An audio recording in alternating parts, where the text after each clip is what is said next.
to this, Wakanda Forever. Ryan Coogler's been out, he's been speaking about this movie. It's coming up very, very shortly indeed. And he's used the Shuri and Ironheart relationship, the dynamic in this movie, to describe the movie as one with foils.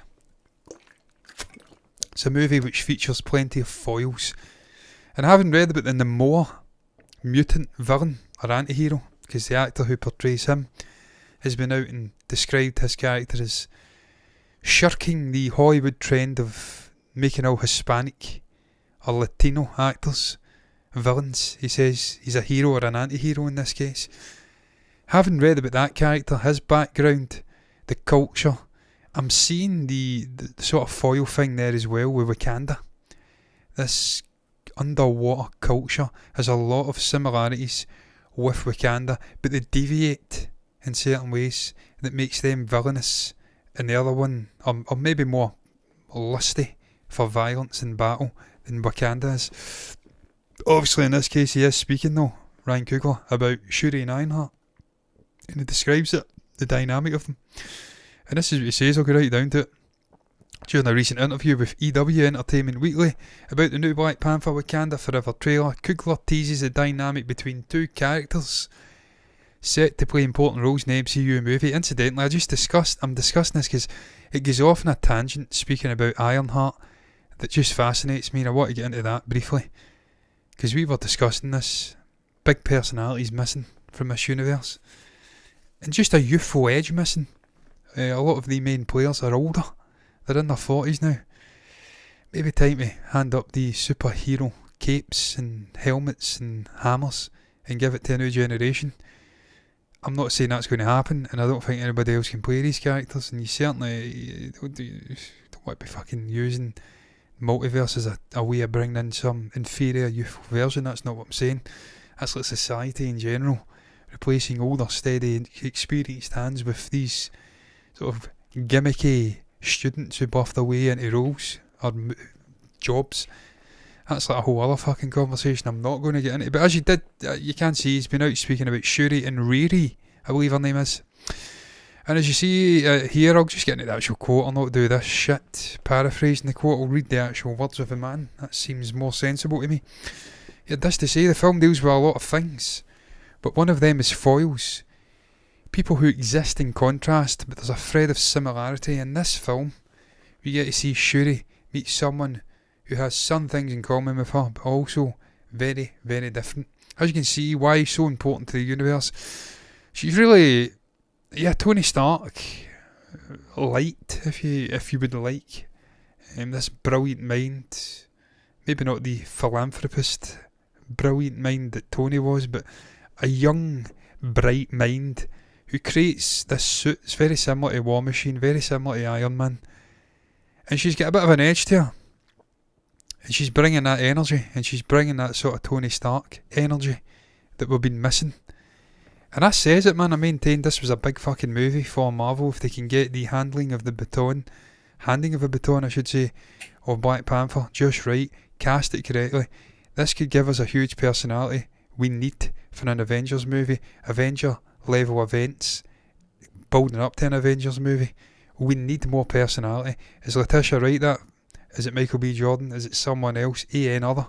Time will tell. But if they can get it right, if Ryan can get it right, hugely important.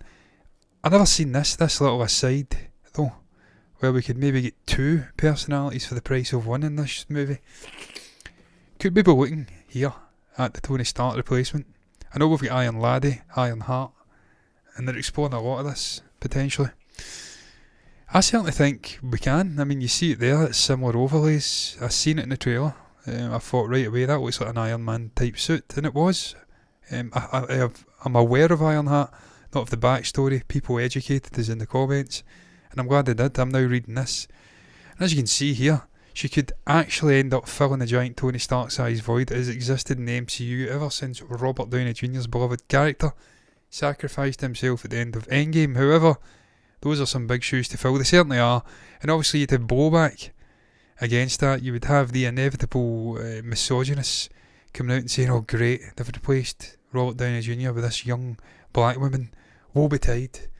The sky's falling down. What are they doing? This is Disney again, social justice warriors, snowflakes, wokeism. Fucking idiots. I'd love to see this character replacing Tony Stark. We need a Tony Stark replacement. If it's not going to be his daughter, and she's too fucking young, let's be honest, why not Ironheart?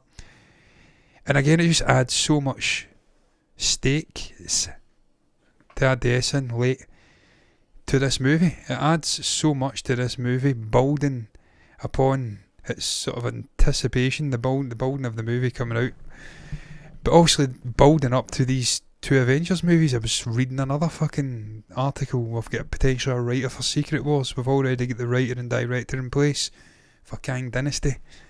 The pieces are already being manoeuvred on this sort of hypothetical, metaphorical chessboard for the future of the MCU. We've seen it with the Infinity Saga. They already had fucking rough cuts of the movie put in place years in advance.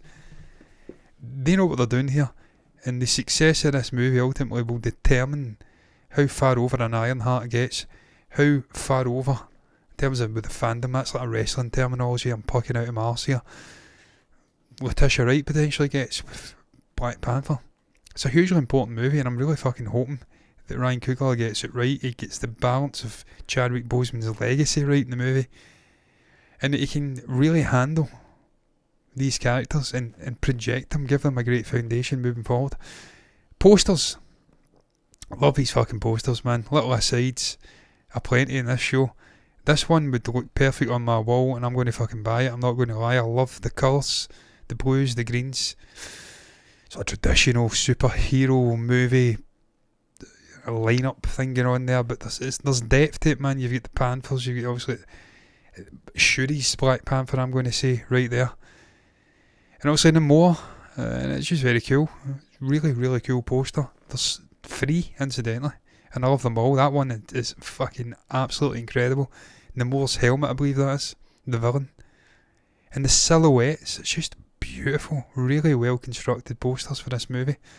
And finally this one, probably the worst of the 3, but still, there's stuff going on there. The IMAX posters are usually the best as well, that's strange, but still really good posters. First one I absolutely love, that would look incredible on the wall, and I'm maybe buying it. That's my excitement for this movie. I'm really fucking looking forward to this movie. As I did say, there was a brief little thing about Namor. Latin Americans are always the bad guys in movies, and now we are the heroes, or an anti-hero in this instance. They got to explain this character, and that's where the whole foil thing, incidentally, looks fucking jacked out his mind. Looks great. Looking forward to this guy, first mutant in the universe. As you can see, there's sort of foils here, a hidden underwater culture, Talakan culture. It's like an Aztec kingdom. The sort of insinuation is that when Wakanda divulges all of its secrets to the world, it inadvertently reveals this culture's existence.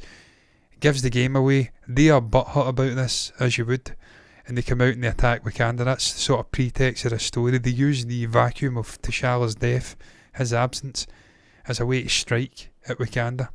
And it's also going to celebrate the culture of Wakanda, all the cool people and places. Gives a new Black Panther. And these two very different hidden cultures coming together and locking horns. I can totally see what he's saying with the whole foil thing. I really do. I see it with Shuri and Ironheart. I see it with Namor, Talakan underwater Aztec culture, and the sort of African Wakanda culture. Both hiding, both brought out into the limelight, both following different paths thereafter. Really enjoying that binary aspect to this movie and the build up. I hope it's something that he pulls off. I'm absolutely certain Ryan will pull it off. He's a fucking great mind, a brilliant director. Spoke about him last night. I'm liking what I'm seeing with this movie. I had slight concerns with this movie. Where were they going to go with Chadwick Boseman not being there? Huge personality to lose from any production. The more I'm reading about it, the more I'm reading about the characters they're introducing, I've got real optimism that this is going to be a fucking really good movie, man. I'm liking the sort of the depth, the complexity to the story. I think this could be a better movie than the first one, and that may be blasphemy, but because there's no Chadwick. But if you can handle it, you can celebrate that man's life, and you can give it to Letitia in some way that feels right, feels organic. I see no reason why this can't be better than the first Black Panther. I really don't. I'm going to move on though.